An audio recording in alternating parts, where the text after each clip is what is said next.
Okay, I'm not going to even waste a minute introducing the panelists. If you want to know who they are, it's in your documents that you received on arrival, because I think there's so much to discuss here and unpack. I don't know how we're going to manage in the time that we have.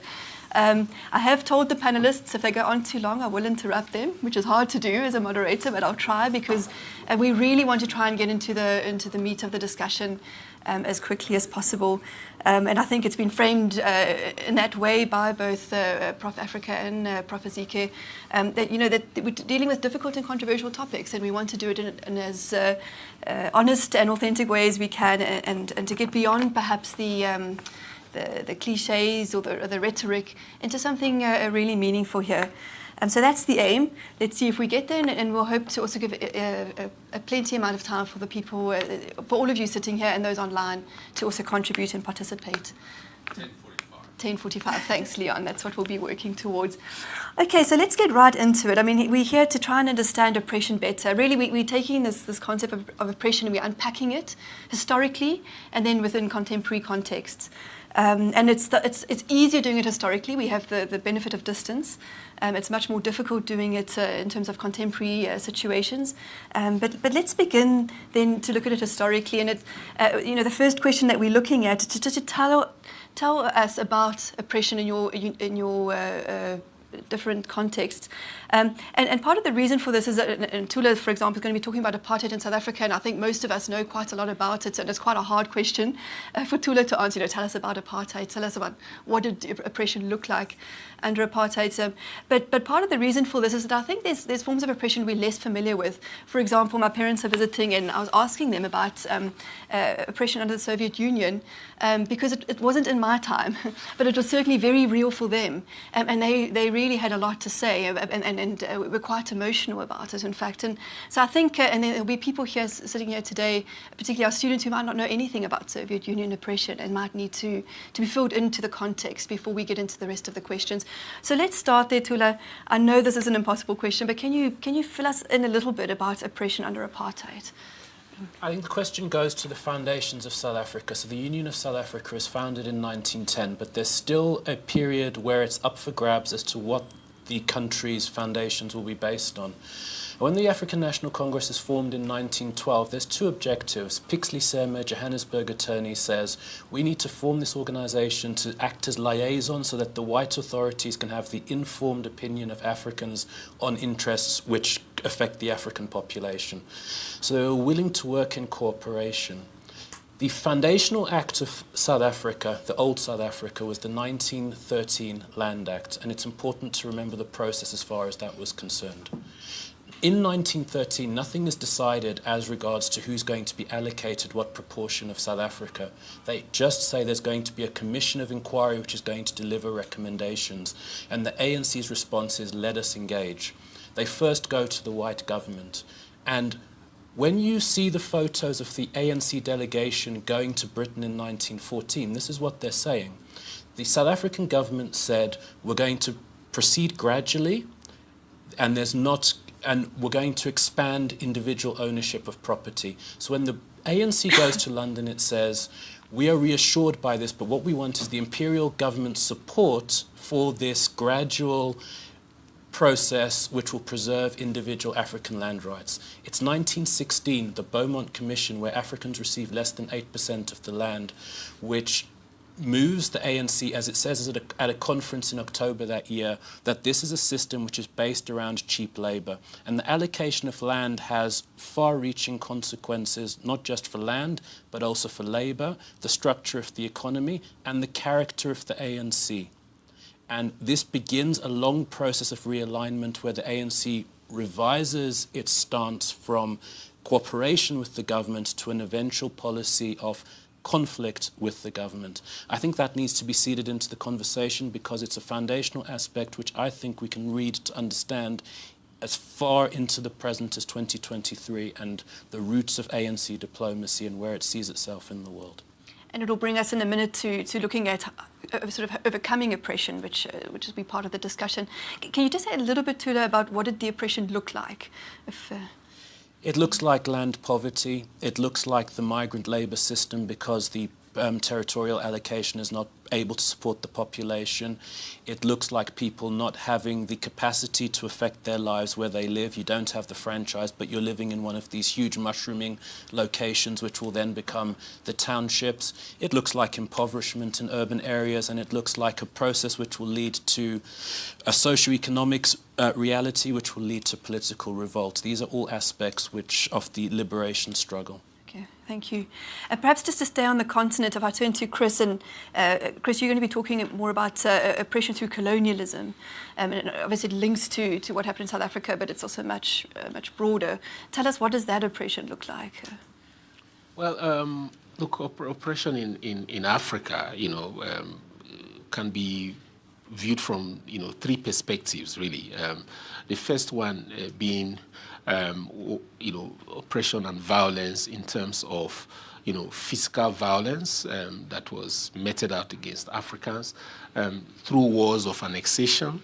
But even after those wars of annexation, which brutalized Africans, through the process of state-making and colonization in terms of enforcing law and order, there was a lot of, physical violence meted out on Africans, and that was very oppressive in itself.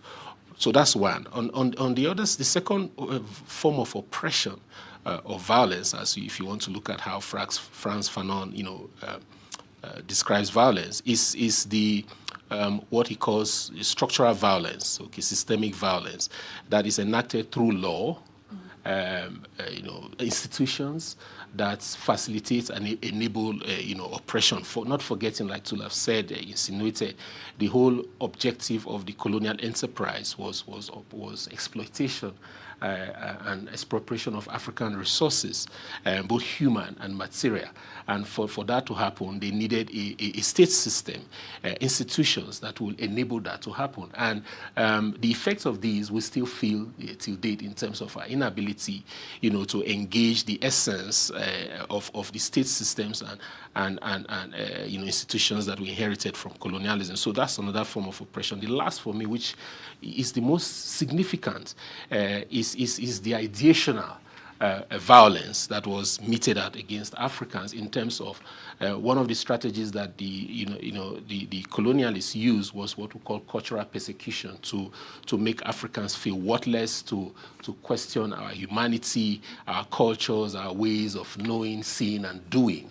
And the effects continue to date, and that's why philosophers like Chiwenzo will talk about the fact that of all the impact of colonialism on Africa, whether it be political, the economic, the social, the cultural, he says that the worst of them is the psychological, the ideational in terms of how we think, and you can see this manifesting today, even in terms of how politics, not just within the continent, in terms of how identity and state making within the continent, but also in terms of state behavior.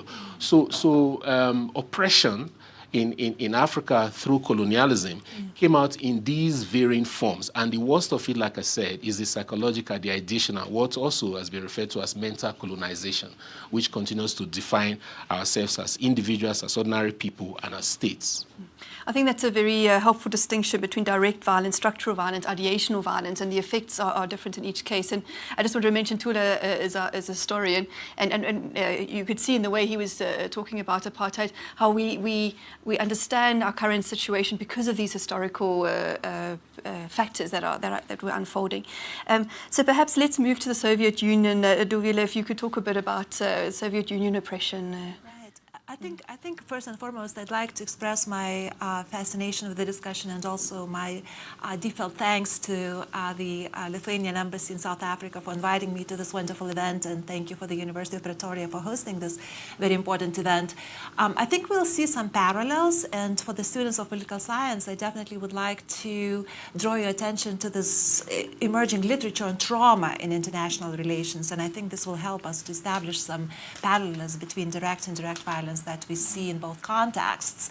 When it comes to the Soviet Union, I'd like to say that the Baltic states were occupied in 1940. So the first and very direct form of oppression and violence was the period under Stalin.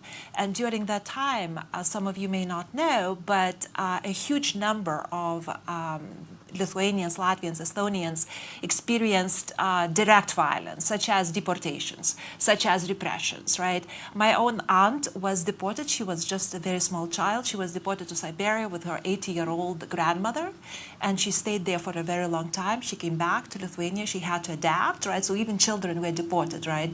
So this first period, without any doubt, was a huge trauma for Lithuanians, Latvians, Estonians.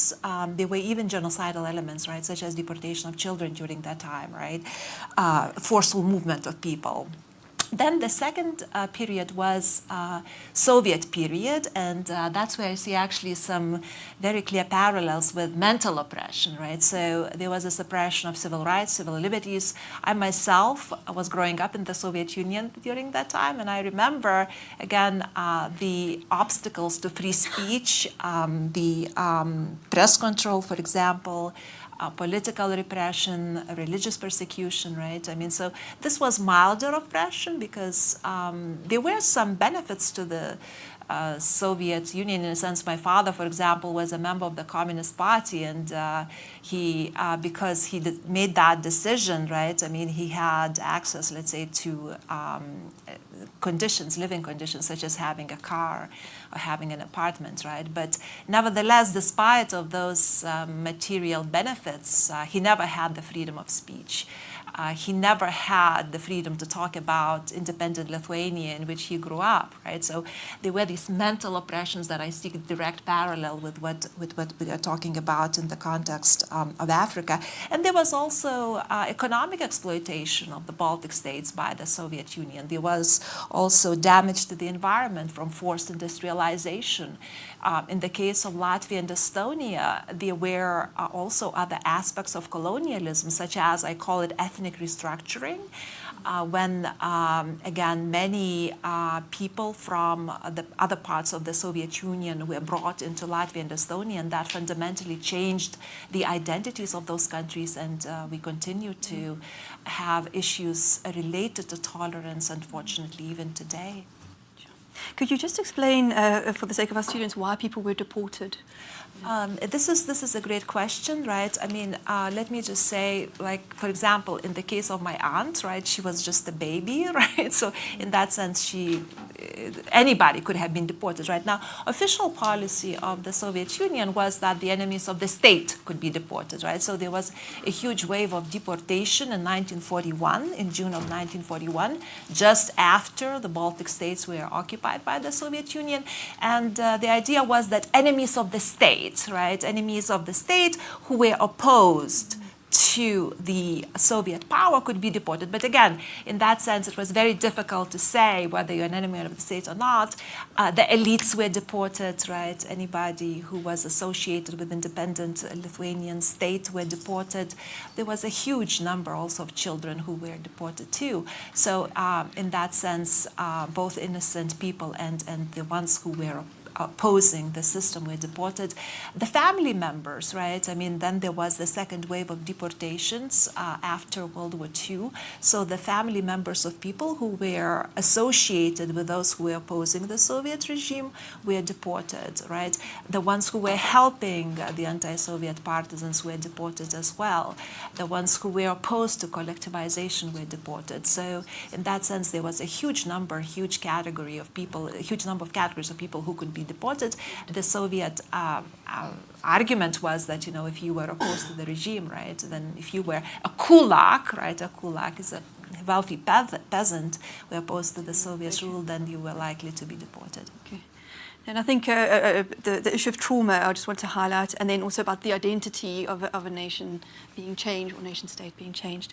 Dvinka, is there anything you'd like to add about Soviet Union oppression? Yes, maybe I'll just add that the Soviet Union was a collective of 15 republics, and it's presented like the republic voluntarily joined the Soviet Union, but in practice, like was mentioned here, they usually militarily were taking over, and that terror had the idea to control the country. So in case of Ukraine was the second largest country of the Soviet Union. Total population of the Soviet Union was about 300 millions. Ukraine was 40 millions. So to control the Ukrainian population, a number of repressions had to be started. And that from the very beginning of the Soviet Union, already when the Lenin came to power, the terror was first against the opposition, to silence the opposition, but later on to silence any potential ethnical separation. So in case of Ukraine, the separation of Ukrainian Republic. The Soviet Union has the ideology to create homo sovieticus, so the person that does not have ethnical background, but at the same time in your passport you would have written your ethnicity. So if you're a Jew or Ukrainian or Lithuanian, in your passport your ethnical background would be stated, and it's not something that you choose yourself, it's something that is designated by the state based on your on the history of your family. So that whole ethnical policy was quite harsh. And then if we speak about the method, maybe also the Soviet Union was governed through the fear. I think you've described it very well, so that people were afraid that they can be deported. If they were recognized as an enemy of the state, then not just the person that is recognized, but also the family unit had to be deported, so that nobody speaks about that. So you take out the whole idea of somebody who can speak against the government. And at the same time, you share massive information campaigns that Soviet Union is the most democratic country in the world. So you take out any people who can think differently, and you promote the narrative that Soviet Union is very, very democratic country. Anybody can realize a full potential, whether you are coming from any area. At the same time, just a fact, the rural population did not have passports. So the urban population would receive passports, but rural populations would be denied to receive passport until 1974. In practice, it means if you were born in a village, you could not travel outside of the village, because to travel outside of your village, you would need to have a document. And the document to travel, you would only get from the head of your village, which is controlled by the Communist Party. So you can't go to study, you can't go anywhere, even with that permission from the village council, over 30 days. And this was done specifically to control the rural population, because rural population is also associated more with the cultural, ethnical background. Well, I think this feeds into the next question, which is to understand how do these oppressive systems work? How do these oppressors maintain oppression? And I just want to pick up a few themes that I'm hearing. I mean, apart from direct structural ideation or violence, the trauma, and I think trauma becomes part of the way in which control is maintained, and fear, and macro control. This is, passports, identity books, and we can see a lot of similarities with South Africa and across the continent. Ethnic identities, the manipulation of ethnicities, there's more common threads emerging than I anticipated. Let me put it that way. Trying to create a homogenous sort of a way of thinking within the nation state. The propaganda campaigns. I mean, all of these are part of it. And Thula, I don't know if there's more things that you could pick up on in terms of the strategies of oppression and what the oppressor looks like, how the oppressor maintains this kind of system. Nothing beyond adding that beyond all of those, which are the sort of non-violent ones, the subtle aspects of manipulation, there's always the reserve threat of violence. And in South Africa, from the 1920s onwards, you have the expansion and spread of what are known as the massacres, the eras of massacres in South African history. Could you say more? I mean, what was the impact of that? What did that do? Well, what you have from the 1920s under Jan Smuts is that you've got the development of what might be called the African working class, and you have the development of mass politics trying to push back against the system which is being built around migrant labour and exploitation. You have the first general strike in 1920, you have the first general union, the Industrial and Commercial Workers Union, formed in 1919. So there's a mass push against it, and it's in the early 20s where you first having the incidents of mass killings within South Africa. In other words, mass opposition and mass action is being met with mass repression. Right. So there's the fear of violence, there's the fear of deportation, for example, but there's also actually direct violence and experience of violence that we're starting to see. Chris, in terms of colonialism? Well, look, there are lots of, correlations between what has happened in Eastern Europe and Africa, but there are also differences in terms of, you talk about people being denied their rights in Eastern Europe. In Africa, there was no such. It was totalitarian. There was no option for deportation to anywhere. It was just you get killed, right? And this is something that we don't talk about a lot, but millions of Africans were murdered, by the Belgians in Congo, in millions, much more than anywhere else in the world, including in Eastern Europe and Western Europe, right? But we don't talk about that. That kind of violence was used as a deterrent to make people comply, to ensure compliance. So it's not just the threat of fear of violence, threat of violence, but actual, killing of people. Sometimes decapitation. Use decapitation to remind people that there was only one authority. So we didn't have that option in Africa. And why I can relate to similarities of oppression in Africa and Eastern Europe in terms of this rule of terror by the state, trying to impose an artificial state, trying to impose an artificial identity, and the problems that created. This also happened in Africa. The one question that I see in terms of areas of difference would be racial inequality, the categorization, the use of race to profile and to justify the oppression of people. Surely, in the racial ladder in the world, Africans were caricatured as having the lowest intelligence, the lowest mentality, good for nothing, beasts of all nations, kind of thing. And they use cultural persecution as a strategy to try and demean, devoice, dehumanize the African, and the effects of that we still feel, till date. So cultural persecution was one, and then the use of these artificial states that were created. Many people talk about the fact that political scientists talk too much about colonialism and that we look too much to the past, but it's essentially because they do not understand the full import of colonialism, how it happened, its geographies of oppression, its geographies and economies, and how if we do not reverse those, if we have not reversed those, the problem is not going to go away after 30 years of democracy in South Africa, not even after 50 years. And we've seen the impact. Of course, I do not excuse the failure of African governments, to try and solve these problems. They have agency to do that, but they've not been able to do so. So these are some of the strategies. Of course, land dispossessions, the use of forced labor, forcing people to work, and how they also change gender relations within communities. Different kinds of patriarchies were introduced in Africa.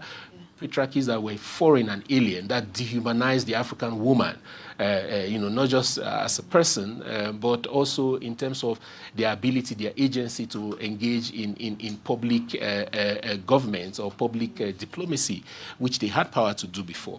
So the strategies that were used, it's endless. But for me, I think at the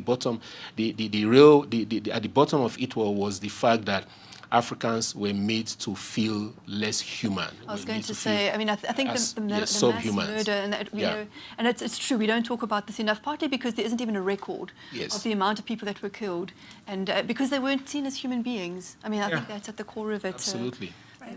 I'd like to pick up on some of these themes, and I think I actually see some of the parallels. You talked about mass killings of people, right? The only word I have to mention is Holodomor, which was mass killing of people in Ukraine, right, and other parts of the Soviet Union.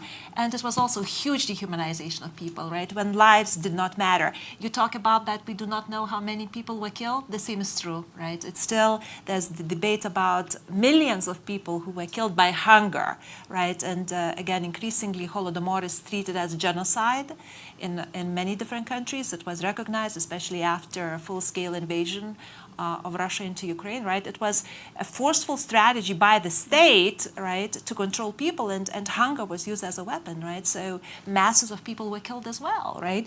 I also, listening to you, I also picked up on the theme of cultural persecution, right, and racism, right?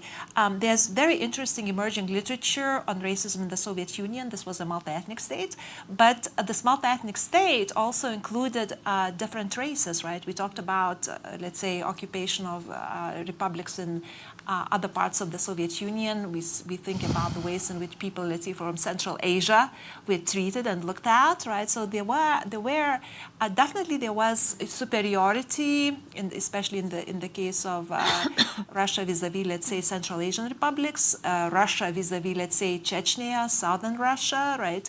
When all of the Chechnyans were accused of collaboration with the Nazis during World War II and were deported, right? So there are these things that, again, maybe racism would not be the correct term, but there was definitely a feeling of superiority by the Russians, and there were also strategies of Russification, right? So I was growing up in Lithuania, I was learning Russian, from early on, and this was also, I think, a type of cultural oppression that we can talk about. I just wanted to mention, we don't often think about racism within Europe. We're sitting here in Africa, we don't often, and colonialism within Europe, between Right. European states. So I think, Right, and I think when talking about this concept of race, to me there are such similarities because this is a socially constructed concept, right? There are similarities with the concept of nation, right? When you have also hierarchies between different nations constructed in the Soviet Union, and Soviet nationalities policy is also a very complicated thing, and we can definitely talk about hierarchies within Soviet nationalities policy. I love your point about gender hierarchies, when we listen to discussion of the Soviet Union, we often think about gender equality, right? But there's fascinating research coming out in Lithuania right now about what was happening in the homes of people. And recent research by Lithuanian feminists actually shows that there was quite a huge amount of gender violence within homes, right? So yes, you hear about gender equality, and women indeed are allowed to be, let's say, doctors like my mother was, right? But what was going on at home, this is a different story. And many women were experiencing gender violence. They also had to do a lot of chores at home. So we call about double burden, right? You have to go to work, but you also have to do a lot of work at home because your husband may not be willing to do that. So again, when it comes to gender hierarchies, gender oppression, right? It's erroneous to think that there was no gender-based violence in the Soviet Union. There was, right? And also right now there's, as I said, amazing research coming out about violence that women were subject at homes. Well, it's interesting to me, the moment it becomes about control and power, somehow the gender dynamic comes into that as well, Yes, and it absolutely. is utilised, definitely. Very interesting. Zvinka? Yeah, maybe I'll just add some major ways of oppressions, like already was mentioned, Holodomor was starvation by famine of 3 to 9 million of Ukrainian people. 3 to 9. 3 to 9 million of people, and they are all specifically rural areas, farming areas, because the collecting farming was rolling out, and obviously there were over 2,000 appraisals just 1 year before the Holodomor coming, where people would be opposing giving up their land, giving up their cattle and everything to the government and to join collective farming. arms because they own the territory, they own their land, but also to suppress that potential separatism of Ukraine. Obviously, if you take Ukrainian population was 40 million, you minus 3 to 9 million, it's significantly reduced, but also install that fear for the future, because until Ukrainian independence in 1991, it was prohibited to mention any Holodomor issues anywhere. So even grandparents would not share these stories with their grandchildren, because if child mentioned that at school, the whole family would be deported. Then the system of mass deportation was industrialized, because very quickly, at the beginning of 30s, end of 30s, Soviet Union realized that they need to build it as an industry, because they cannot repress such a massive amounts of people. By 1950s, we're talking about 20 million of people who went through the gulags. These were imprisoning camps, labor camps, where people who disagree with the system would go. So it's a massive amount of people that had to go through that system. But that system also specifically picked on elites. So to give you an example, in 1930 in Ukraine there were 259 writers that published their books. 1937, 1938 is a big terror against Ukrainian literature. So by 1938, 192 were either executed, so killed, shot, in prison, or repressed, so sent to political camps. 18 disappeared, so nobody knows what happened to them, probably also executed, but we don't have the data, and 8 suicided. So we left with 12% of writers who were in 1930 to 1938. The same happened to scientists. The whole scientific areas were completely wiped out. For example, like genetics was prohibited during Soviet Union, so all genetic scientists were removed. But also historians were specifically targeted, because the history had to be rewritten to suit the major narratives. And this is something that Ukraine struggles until nowadays, that this history was rewritten. And this did not start during the Soviet times. It started in the 1720s, already during the Peter the Great, during the first conflict between Ukraine and Russia. Peter the Great ordered to translate all Ukrainian legislation into Russian language. And since that time, it was regular decrees that would prohibit Ukrainian language. In 1861, it was decrees that prohibited completely public use of Ukrainian language. So all theaters, all self-education centers, all books for kids learning alphabet had to be prohibited from common use. And that's already before the Soviet Union. So Soviet Union just adopted this Russification, prohibition of culture, and rolled out onto the massive scale. But I also wanted to mention deportation of Crimean Tatars in 1944. So this is Muslim ethnicity that is original from Crimea, Crimean Tatars. During 6 days in May 1944, almost 200,000 Crimean Tatars were deported from Crimea to Uzbekistan and denied the right to come back until 1989. So for all that time, 80,000 households were vacated from Crimea and replaced with, so the demographic transformations that went through that period of Stalinism, so period of Soviet Union, are massive. And when we talk about any form of justice today, or what is the history, we have to go back and to understand. So well, these are stories also that we don't often hear, at least not here in Africa, is about Muslim oppression in Russia and Eastern Europe, and Jewish oppression and so on. So there were a lot of identity groups that were minority identity groups that were targeted. I think what I'm hearing is, an oppressive system is extremely comprehensive. It's holistic. It covers every part of society. Every part of society is affected. And I think that's why the legacy of it is so tenacious.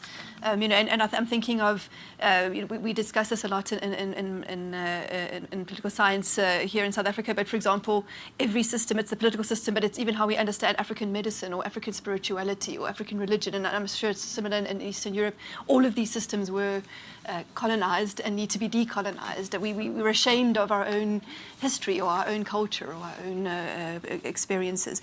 But this is a heavy to hold, understanding these oppressions, and partly because we suffer the legacies. Many of us in the room suffer the legacies in a direct way, relatively direct way. But also because we know these oppressions continue. So perhaps it will be a little bit lighter or more positive to move on to talking about the struggles against these oppressive systems. What do the struggles against these systems look like? And I just want to forefront here that my own bias, I'm a director in the Center for Mediation in Africa, and we're radically pro-peace and pacifism and peaceful forms of resistance. And I myself was schooled in the ways of Gandhi and Martin Luther King Jr. and so on. But I'm aware that in all these situations we're talking about, in all the contexts, in South Africa, we had peaceful resistance and violent resistance. Colonialism, we had the liberation struggle, was very violent, terribly violent. And then, of course, against the Soviet Union and now in Ukraine, again, the use of violence. But I want to bring in the idea of peaceful resistance as we talk about this. But Thula, tell us about the struggle in South Africa. Yeah, I want to link it to what we're learning about the Eastern European examples. There's a couple of distinctions which I think that differences which we need to break out. There have been mentions of Russification and the attempt to build Homo Sovieticus. There's no counterpart to that in the South African context. We're talking there, if I understand you correctly, about an attempt to create a cultural erasure.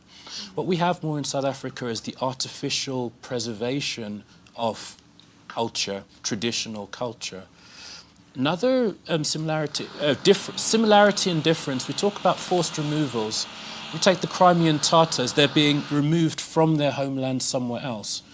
We have forced removals in South Africa, which is removing people to their homeland in order to try and make the system of ethnic differentiation work.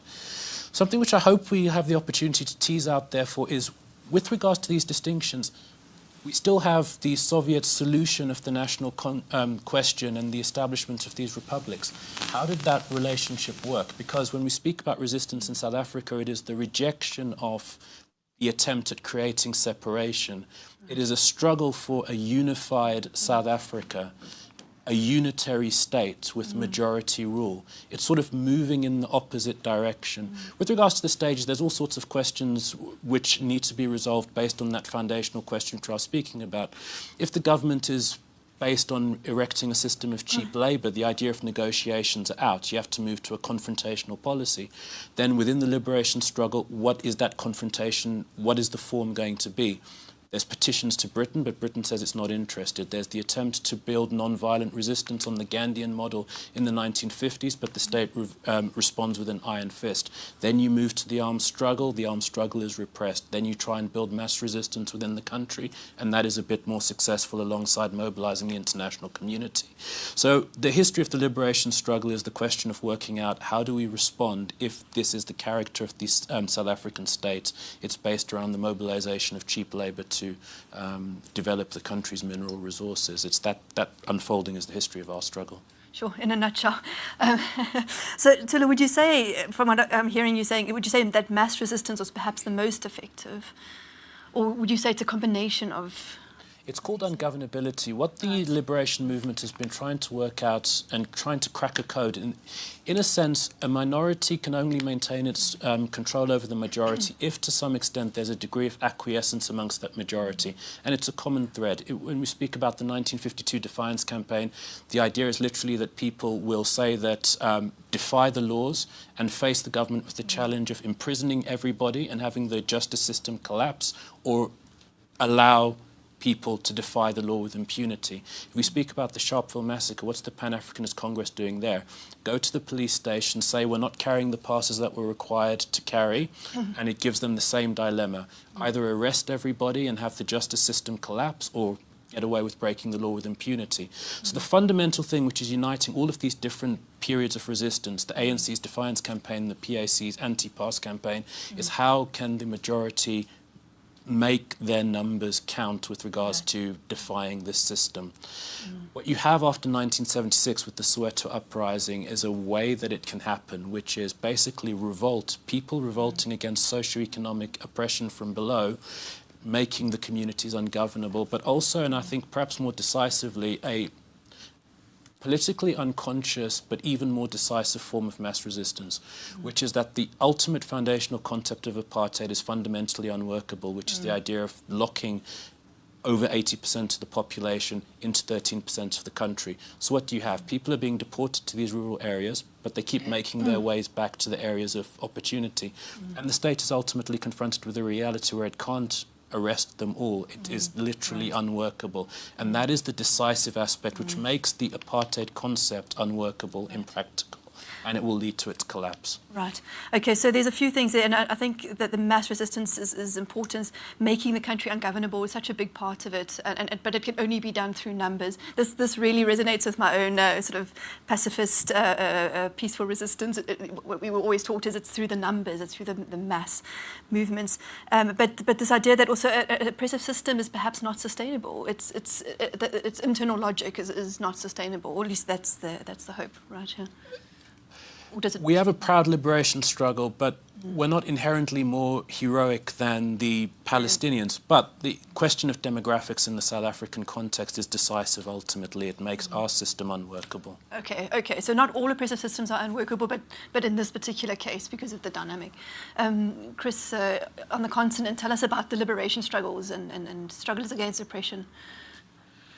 Well, there were many of those, and they came at different phases. At the initial stage of contact, there were pockets of resistance across different, regions in the continent, societies that resisted colonialism.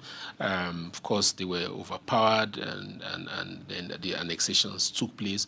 But even during the period of colonization, from the 1900s in some cases, up to 1960, 57, when Ghana first got its independence, and then the raft of countries that followed in the 60s. There was also pockets of resistance that were also heavily put down. You can talk about the Aba women riots in 1929 in eastern Nigeria, massacres that took place across western Nigeria, extending up to Ghana. So there were all kinds of, resistance. But essentially, in much of West Africa, for instance, there was not organized, there was no need for an organized resistance that lasted as long as what we saw in South Africa, because the British, went into a kind of a strategy of constitution making that enabled Africans to be part of government and then instrumentally bring about changes in constitutions that allowed more involvement, and eventually there were constitutional amendments here and there, and eventually led to so-called independence. So those states, Nigeria, Ghana, parts of mostly Anglophone West Africa, people say they got their independence on a platter, in the sense that they did not have to fight the kind of unified and sustained resistance, wars of resistance against colonial oppression. So it was negotiated in some of these instances. But those also have their consequence. And it also does not mean that there was no armed resistance in some of these. There were pockets of them. So generally, across the continent, there are two types of colonialism in Africa. So it was the settler colonies, like we have in Southern Africa, where the colonialists stayed on for obvious reasons, including even the weather. But in West Africa, that was not the case. It was non-settler, and so those are factors that also impacted on how decolonization, if we can call it that, eventually occurred. But in terms, I was just also thinking in terms of the strategies that were used and whether that applied to Eastern Europe in any way.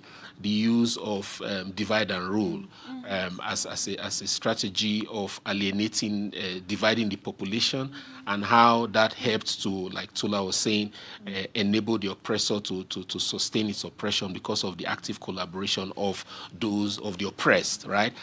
How I'm wondering, of course, that happened in Africa a lot, and it continues to show itself in terms of how the question of identity and belonging in most African states, play out.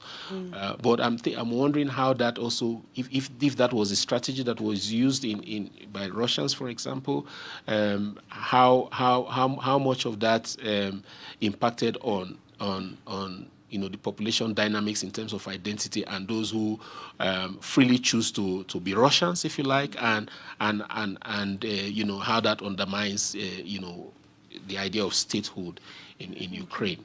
I think that was an important point also that Thula made about, apartheid was about separating, and now we're trying to unify. And across Africa, it's all about unification within the country, bringing ethnic groups together. How do we operate as a nation state? Who belongs, identity, and how that would compare. But if I may add, you could, in Francophone Africa, I can draw a similarity between Russification and assimilation. The policy of assimilation, which was used by the French to try and goad Africans into thinking that they can become French, and how that has affected also identity and state making during the colonial period and even post-colonial period, in terms of the absolute control that French, until probably recently, had over the economies and polities of French and Christian. So religion was also a strategy that was used as well. Religion, language, and the idea of a French identity. Right. Right. I mean, there's so much that has been told, and I just like to say that I visited the Freedom Park yesterday, and one of the things that I saw was that indeed, despite the differences, there are some similarities, right? Because what I saw was that indeed, in the case of South Africa, there was both violent resistance and also non-violent resistance, and especially when it comes to non-violent resistance, I saw many similarities with the experience of Lithuania. I was there in the late 80s and the early 90s, and even some of the images that I saw in the Freedom Park brought back memories of what we call Sąjūdis, which was nonviolent resistance against the Soviet Union, started in the mid-80s and continued until Lithuania got its independence in 1991, right? So some of the images, such as people holding hands and having a chain, right? There was this Baltic Way where people actually showing opposition to oppression, they were holding hands and were lining up to oppose the rule. There was also many similarities when it comes to nonviolent resistance when people would gather in demonstrations in front of, let's say, the Lithuanian parliament in anticipation of the Soviet attack in January of 1991, right? So this non-violent resistance element is actually quite strong. We don't talk about it much. We very often talk about, indeed, violent resistance that took place in Lithuania. There was a very strong partisan movement from 1944 until 1953, right? In that sense, and I think this is also true about Ukraine today, people kind of didn't feel like they had a choice for nonviolent resistance because they were attacked by a foreign state, right? So when it comes also to the other things that were mentioned, and specifically I'd like to respond to this point about divide and rule, right? So when it comes to the strategies of the Soviet state used to suppress the partisan movement, right, there were indeed attempts to get the local population on the side, and this was probably quite, it's definitely etched quite strongly in the memory of the local population. The local population despises, they were called stribai, who collaborated with the Soviet regime, right? I wouldn't say that anybody actually, at least from looking at the memoirs of the people who were engaged in this armed struggle from 1944 to 53, I didn't really come across of people saying that I became a Russian, right? right? Very often there was this feeling of resentment for those who collaborated, and even the Soviet partisans would be engaged in actions of violence against those who collaborated, and that's still quite a traumatic memory related to this partisan war, right? Also, religion was mentioned as, I guess, both a strategy of oppression and a strategy of resistance, and I saw it very clearly in the Freedom Park that religion was both, right? The strategy of oppression and the strategy of resistance. In the case of the former Soviet Union, in the case of Lithuania, right, obviously the official policy of the Soviet Union was promotion of atheism. Mm-hmm. And in the case of Lithuania, it was a Catholic country, right? So in that sense, religion kind of became a strategy of resistance, right? One of the publications during the Soviet time was the Chronicle of the Catholic Church, which was documenting the crimes of the Soviet regime, and in a sense, religion was it was a small part of the population, but nevertheless, it was a strategy used by some dissidents too, right? So I can definitely see some similarities. I can definitely see some differences, but it's again, yesterday it was quite striking to me some of the similarities that I saw. Mm-hmm. And I think it's as you said, the violent resistance gets a lot more attention. We see that very much so, but it only can operate with all the non-violent resistance that's happening in how do you say it, intersecting with it. And I think also in the political resistance, we mustn't remember also during colonialism, I mean, the political leaders who were working extremely hard behind the scenes, also to negotiate, to come up with strategies, et cetera, et cetera. So there's so much happening at the same time, I think.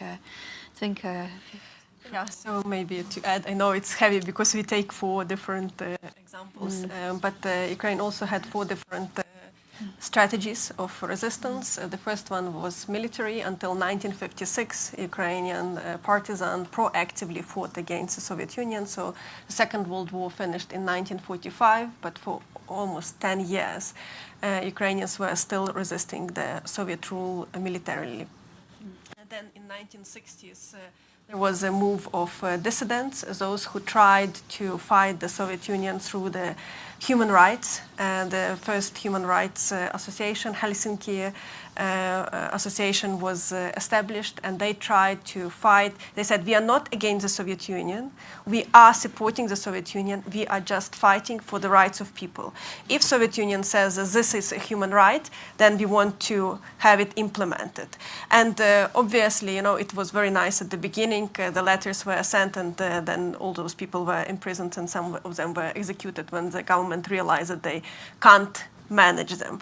But by 1960s, Soviet Union was much more involved in international cooperation, and the international community also could influence, at least following up on what happened to those people, how were they in prison, have they been already executed or not. So at least some information could have been available about what is happening to those people.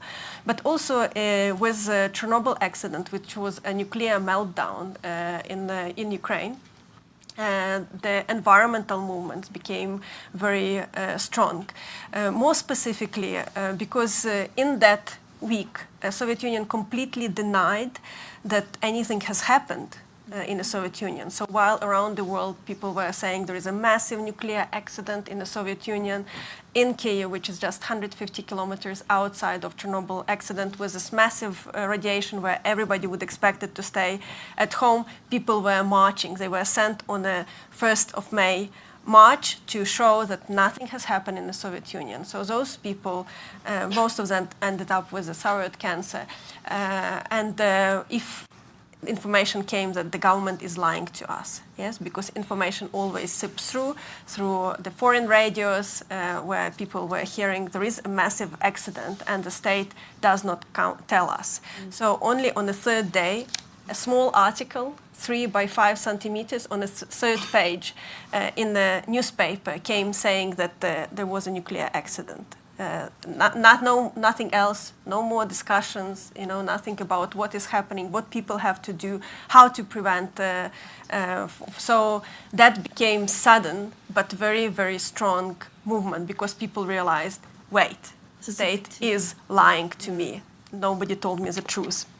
but also the ethnic central movement towards independence, against Russification. Here, one of the examples on how Ukrainians resisted were a silence movement, where people would gather near Ukrainian monuments or at the places of historical significance and stand there silently in the groups. But also self-burning. One of such examples is Hirnik, Ukrainian literature, a person who was studying Ukrainian literature. He burned himself at the grave of Ukrainian poet in the protest against massive Russification and against the ability to defend the... There was a Lithuanian case like that too, Kalanta in 1972, so it's also... And also on the case of co-opting, and I think that's obviously a no-brainer. If you look at the political labor camp, where so Gulag, the political imprisonment, where 20 million of people went through, people were working. They were logging or doing construction work. So people were used to build the industrial force of the Soviet Union. And then if you would share information on who is doing wrongly, you would get food first. You maybe would get less hours, not 12 hours of work, but 9 hours of work. You could maybe live outside of the camp. So obviously it was encouraged to collaborate with the oppressor. With the oppressor. Leon, can I just check the 10:45? Is that including the dialogue? Okay, so we really are tight on time, but you're doing extremely well. I know you're all trying to be really tight, and I think the discussion is fascinating. But I am going to have to skip some of the questions that we had planned, especially around the legacy, and I'm sorry because it's perhaps has the most relevance, but hopefully it'll come up in the discussion. I just quickly want to ask the role of international actors and of solidarity. If you can be very brief. I'm just thinking about boycotts and sanctions, and that somebody said to me the other day, perhaps it worked in the 1980s, less relevant now, where people can just change markets. If there's boycotts and sanctions and so on. That would be one thing to comment on. Anything else about international solidarity? You seem to mention, Thula, that it was quite critical in South Africa. International solidarity of the West with sanctions is quite important, but then there's many loopholes which are negotiated into that which limit its effectiveness. I think far more important is the process which happens in South Africa, and there's an interesting document in the Department of Defense archives, which are based in Centurion, which is about Namibia's independent elections. And the South African Defense Force are basically saying if SWAPO wins those elections, it's basically all over for us. And why are they doing that? Something which the South African generals later said is that you've got this process in Africa from Mau Mau onwards where you've got these armed resistance movements and they always lead to negotiated settlement. And what he's saying is that basically from the psychological perspective of the white minority, there's reached a stage, even before the negotiation starts in South Africa, there's this sort of resignation that there's this inevitable process which is coming closer and closer to South Africa's borders. And it's the armed resistance movement which always wins. And their conclusion was that if SWAPO wins this, there's going to be a realization amongst the white community in South Africa that ultimately the ANC is inevitably going to win. We've had this border war, we've tried to resist, we've been involved in all sorts of ways, but we've ended up with MPLA in Angola, Frelimo in Mozambique, ZANU in Zimbabwe.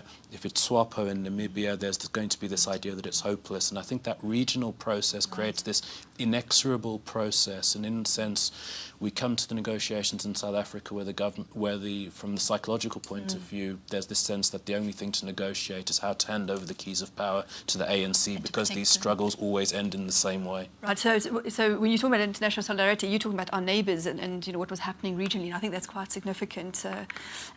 Chris, I don't know if it's relevant in the case. Well, look, for me, it's essentially I see the role that the international community played in Africa during colonial period as majorly one of complicity in enabling that oppression. Of course, these were defined by the times during the Cold War. Cold War imperatives define how the United States or the Soviet Union engaged with Africa, or how they choose to allow colonialism in the continent to fester. Of course, we can talk about the individual roles that Europeans within Africa played, to try and, of course, resist and try and resolve the oppression challenges challenges, through maybe non-violent ways. We always acknowledge those, but generally speaking, the international community was more complicit than in enabling, oppression in Africa than actually resolving it. Of course, we can talk about the role that, United Nations and, countries in Europe played in helping South Africa to be free from oppression, but that was also dictated by the times. After the end of the Cold War, it became front burner issues for multilateralism. So, but other than that, and pockets of support here and there, generally it's one of complicity. Well, I'm glad you bring the Cold War in, and I wish we could, really unpack that, because I think that's a huge part of our own complex relationship to the current situation in Ukraine because of the Cold War dynamics that we were so much a part of on the continent. We don't have time, unfortunately, but Very, very briefly, I think the Cold War dynamics were essential, right? And I definitely think that in the case of the Baltic states, especially when it comes to the armed resistance, there was quite a bit of disappointment that there was kind of a waiting for that the second front will be opened, but there was the disappointment and even the feeling of betrayal, right, by the Western powers. So definitely Cold War is essential to understand how Soviet Union was started to be treated as a legitimate actor. There was a lot of complicity. Complicity, I like that word when it comes to Cold War dynamics. When it comes to the post-Cold War era, international actors are very, very important. I remember myself being in Lithuania and waiting until international actors recognized Lithuania's independence. The first country which recognized Lithuania's independence was Iceland, right? A very small country. We were waiting for the United States to act. We're waiting for other countries to act. It came later, only after August Putsch in Russia, right? So there was a little bit of disappointment in the big actors during the times of Sąjūdis, the democratization movement, because the feeling in the West was what will happen to perestroika in Russia? It was always about Russia. And we were waiting when it will be about us, the small guys, right? But indeed, geopolitical situation was essential for the Baltic states to gain their independence, and also during the Cold War, the policy of non-recognition de jure by the United States was also very important as well. Thank you. Yeah, I think obviously solidarity and international support is very important, but it's not decisive. Like if we look at the time of Holodomor, Soviet Union simply refused that support because Ukrainian diaspora and Poland and in the US would provide food and agricultural equipment to say like help people. We know they are dying from, but Soviet Union said no, everything is fine. There is nothing happening. And some of the foreign journalists like Durante, who was reporting to Washington Post, he actually said that everything is fine in the Soviet Union without even being in those territories. He would support the narrative of the Soviet Union. But similar, I think during the time of collapse of the Soviet Union, the fear was what's going to happen to nuclear energy, nuclear weapons, because Ukraine had nuclear weapons, Russia had nuclear weapons. So America at that time would say that it's better for Ukraine not to have its independence. And Ukrainian independent declaration was written by Levko Lukyanenko, who spent 27 years in political prison camps in gulags. He wrote that declaration for independence where people were even afraid to dream of. And international actors were saying, no, don't go for independence. You can just have autonomy within the Soviet Union. You can still stay within the Soviet Union, because what's going to happen to that nuclear weapon if suddenly now Ukraine has nuclear weapon? Look, Ukraine gave up nuclear weapon in 1994. And Russia, US, and UK took responsibility to defend its sovereignty. And I think, we haven't spoken about contemporary times, but I think this really paints, gives a much more deeper and nuanced picture of helping us understand the geopolitics that are unfolding right now. Okay, so I'm going to leave it there. I had a final question, something about, can we bring nuance to this idea of the oppressor? one person's oppressor is somebody else's liberator, and so on, and it becomes quite complex. And I think particularly if we look at the situation today, and I was just thinking about this idea of Michael Rothberg. Some of you might be familiar with, of the implicated subject, and he basically says we're all implicated in some way. And if we look at those who are complicit and collaborators, and is there a bystander, and all of that kind of things, is anybody really a bystander on the world stage today, or are we all in some way complicit with something that's unjust or oppressive? And so I just wanted to mention that as a final piece in the panel. But I want to say the panel's done extremely well. You had to race through a lot of material, and to me it's been fascinating. And I'd love to hear from everyone else, and who will be managing our online crowd. There is someone. Okay, so let us know if someone online wants to speak. Thank you very much. And otherwise, questions, comments, and I do ask you please to be brief and to introduce yourself as well when you speak. Go ahead. Hello everyone, thank you panel. I'm Yana from the Institute of Security Studies. Thank you so much for this illuminating discussion.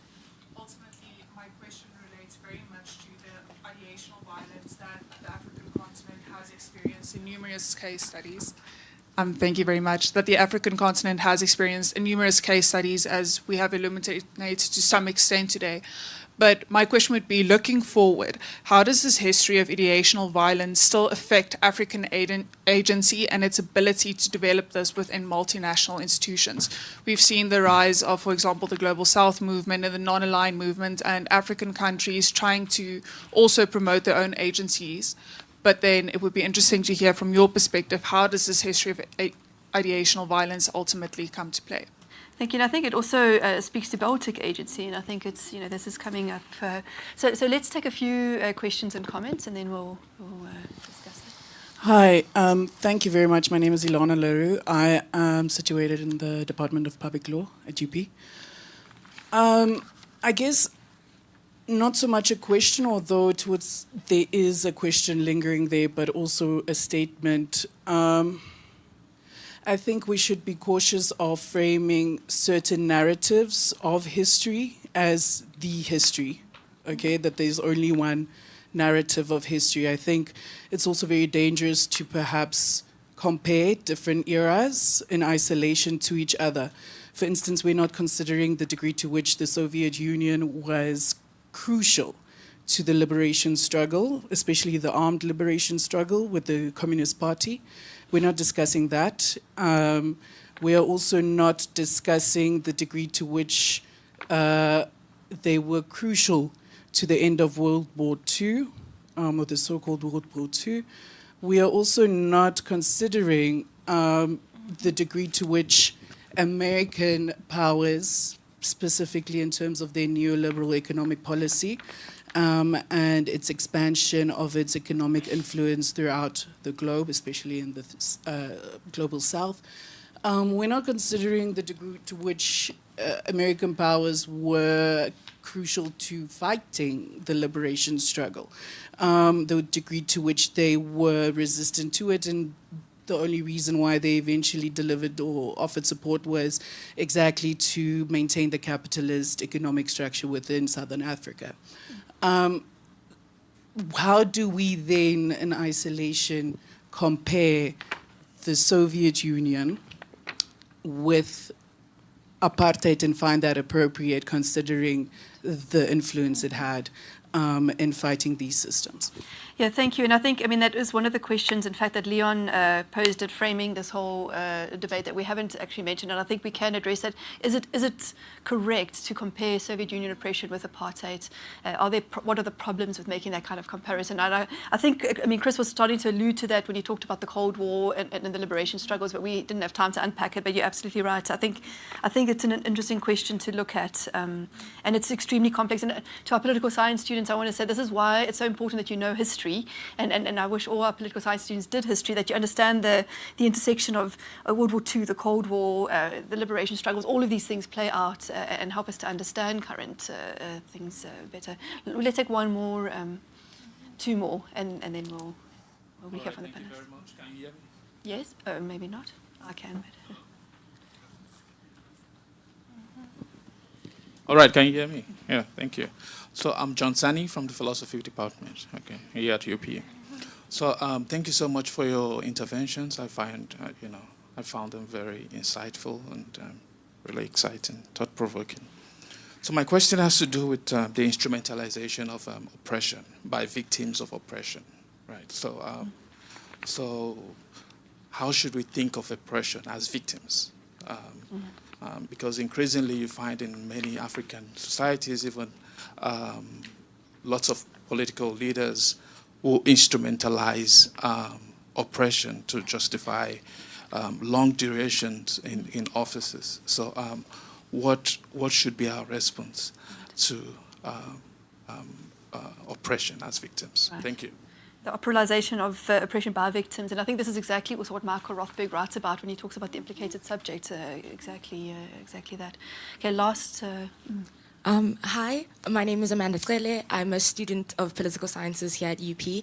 And my question is, we briefly touched on kind of gender-based violence and the role of women in oppression.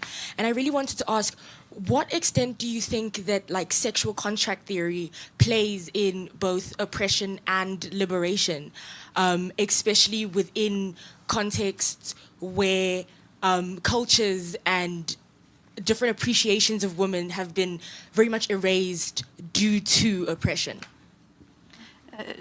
Is everyone familiar with sexual contract theory? I'm not sure. It's you, if I come to. Okay. Anybody online who wants to say anything? Not at this stage. Okay, so there's 4 things here about the ideational violence in African and Baltic agency. I'm adding Baltic agency there. The multiple narratives, and can we compare the Soviet Union oppression with apartheid oppression, the instrumentalization of oppression by victims, and then this the women in violence question. So we've got quite a bit to go through here. Should we start on that side? And yes. Yeah, because the first question was to me in some ways. And I think I will try and answer, my answer to that question will help to answer John Sani's question, and then maybe part of Amanda, right? Amanda's question. So how do I think your question was essentially how can Africa turn, epistemicide, the additional, violence it suffered on its head? How can we make, states in the continent, more, enact their agency more effectively? And the simple answer to that is that we will first need to have states before we can talk about the agency that they can enact in the international system. So I also often tell my students that we do not have African states. We have states in Africa because the states that we inherited in the continent were not, they were never developmental in terms of their essence. They were created to be exploitation machines. And we did not, one of the mistakes we made was not to, when we inherited them, was not to interrogate them in terms of what they were created for, in order to repurpose them and to enable development. And I think that is a very important step that we missed and we need to go back to if we want to make our states more effective. We have to resolve the questions of identity, of belonging, to states, and this is where the social contract becomes important. We do not have social contracts. All right, I was kind of envious, even though we're talking about oppression here. But I was envious of Ukraine, for example, that has essentially, despite these oppressions, and the history of Russian invasion of Ukraine dates back to the 1700s. 2014, 2022 was not the first time, right? So there's a history of invasion of Ukraine by Russia, but despite that, Ukraine has kept its core as an ethnic nation, essentially. All right, it may have been diluted here and there with long history of oppression here and there. I agree, but essentially it has kept its core because if you compare that to Africa, what we call states, like I said, were artificial creations, and you find that you will find different ethnics and nations across different geographical entities that we call states today. Now, the thing is that in Africa, we didn't have the opportunity to engage in social contracts where people will freely agree to give unto themselves a state and a constitution within which people, individuals, women, young people can effectuate their rights and their identity. That is a huge problem for the continent, and it speaks to how, in the absence of a state where people have participated, where people have identified a purpose and an identity around a geography, however it is contrived, a political community where people participated in the making, that also evinces, belonging and patriotism to that state, it becomes easy for politicians to weaponize oppression and use it to justify bad governance. We've seen this happen in many of the military interventions in politics, the coups in Francophone Africa and part of the Central Africa, where military personnel that have been in government for 10, 15 years, part of the same government, wake up one morning and decide that, okay, we have been oppressed and we need to liberate the people now. And then they tell the people that we want to liberate you from France, which is a good thing because France has its knees on the neck of these people for ages. But those are not the real reasons, in my view, why some of these military people take over. For instance, we know that the current military president or head of state of Niger was going to be fired that week by Bazoum in Niger. And he simply took over government and kept himself in power. That's why the first 2 days of that military coup, there were negotiations, frantic negotiations between the royal guard that he was heading and the military. So essentially, we need to come to a point where we have proper states. There needs to be a social contract, and once we're able to do that, we can then have purpose and we can have agency to begin to enact in the international system. In the absence of that... Before you answer the other questions, I think you wanted to say something about Ukraine. Yes, I think just... Sorry for talking too much. No, I think as Chris mentioned that Ukraine is an ethnical nation. I think Ukraine is political nation. In 1990s, when Ukraine was initially got independence, the thinking was that Ukraine is ethnical nation.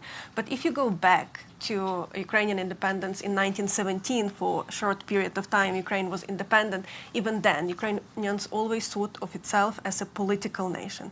And today it's more a political nation. And maybe just to give a little bit understanding, like what has happened, why it has happened. I think, first of all, Russian invasion has, in 2014, has speed up those processes. All KGB archives were open in 2015.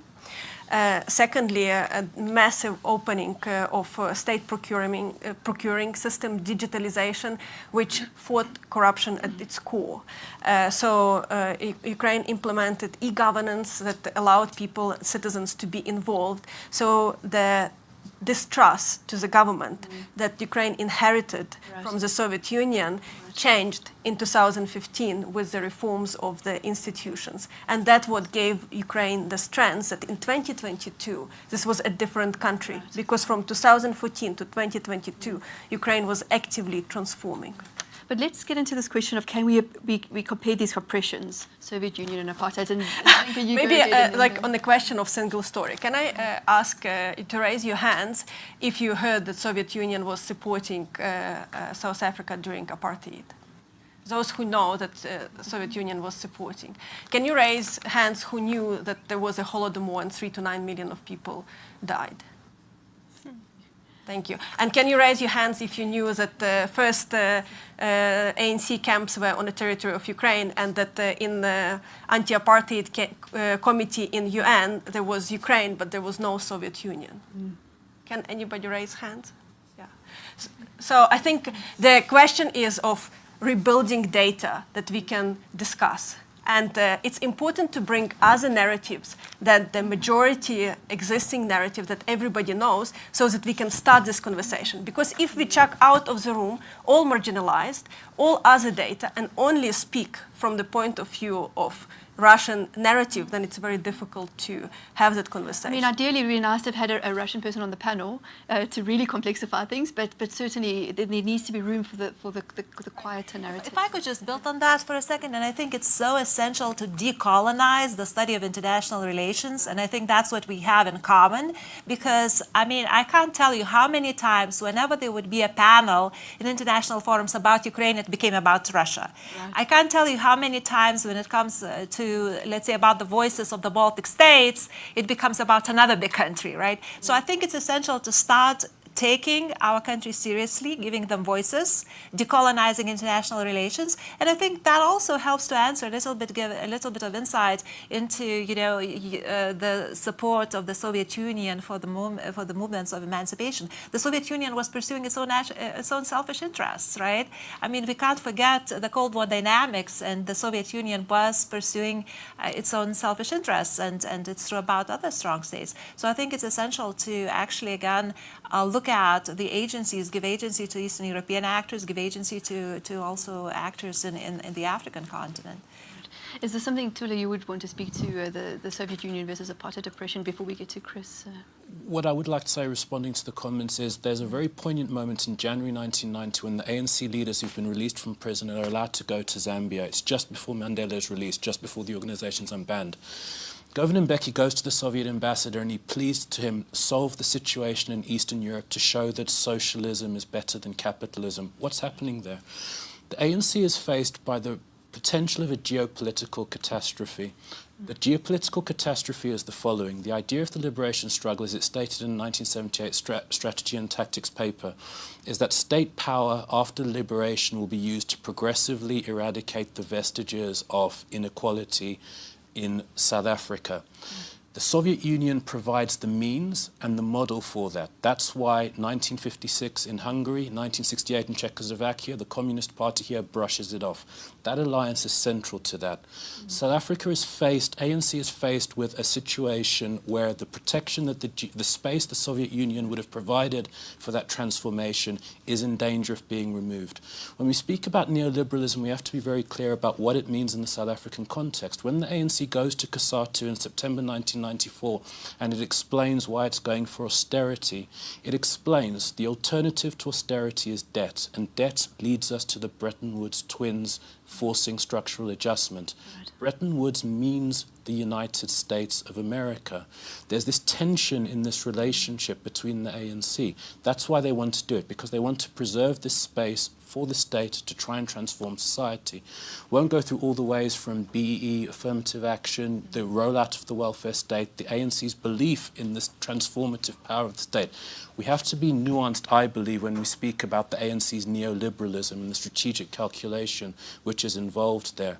And it's this geopolitical tension which I feel with the ANC, the transformation it wants to engineer internally, and the role that the United States plays internationally, which leads to the shock which the United States is now discovering about why is there this hostility.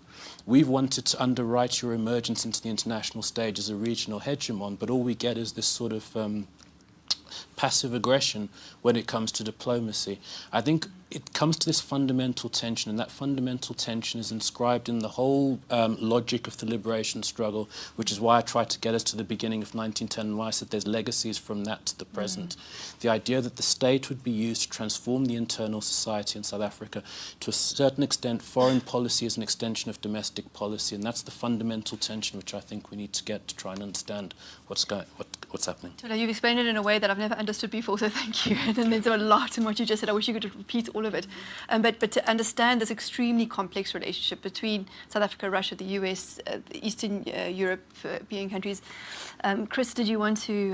Well, Thula has actually said, giving an explanation of what I can make these comparisons. But I wanted to answer the single story question as one of the organizers. to say that it is because of the current climate of things, it's not feasible, to get Ukraine and Russia in the same room. Only Africa has been able to do that with Ramaphosa and our peace envoys to both countries. But we, as a department, because of commitment to critical analysis and objectivity, we plan to also have a seminar like this with the Russians to try and ask them the same question of Russian colonialism in Eastern Europe and engage in a discussion like this to see how they respond. Our goal is to put... Forget it's criminal offense. They can't respond, because if you say anything against Stalin, it's criminal offense, so the person will be imprisoned. Well, let them answer it then. Let them answer it then. But this is what we want to do as a department. If it becomes possible, we'll invite any of you who would attend, who will be able to attend, to pose the same questions, and our view is to present views as scholars and let people decide what they want to think. We just hope that Eastern European voices and agency will be heard in those conversations. I think it's essential not to forget that the Ukrainians have a voice, that Lithuanians have a voice. Yeah, absolutely, absolutely. We would be happy to invite anyone who would be willing to participate. And I think this is an important thing, and I think the question of agency is very important, because part of the purpose of this is exactly for that purpose. Do you want to say one last thing from your side, Dobile?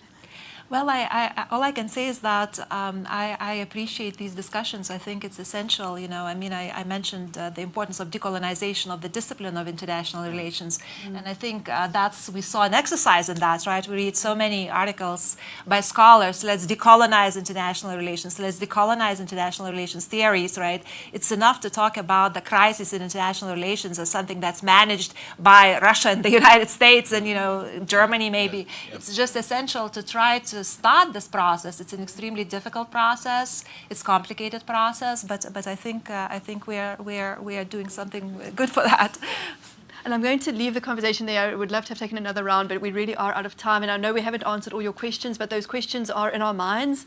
Sometimes people feel they haven't been heard if there hasn't been a verbal response, but I think people are working through them, they're thinking through them. It's part of the conversation, and we will continue the conversation over tea.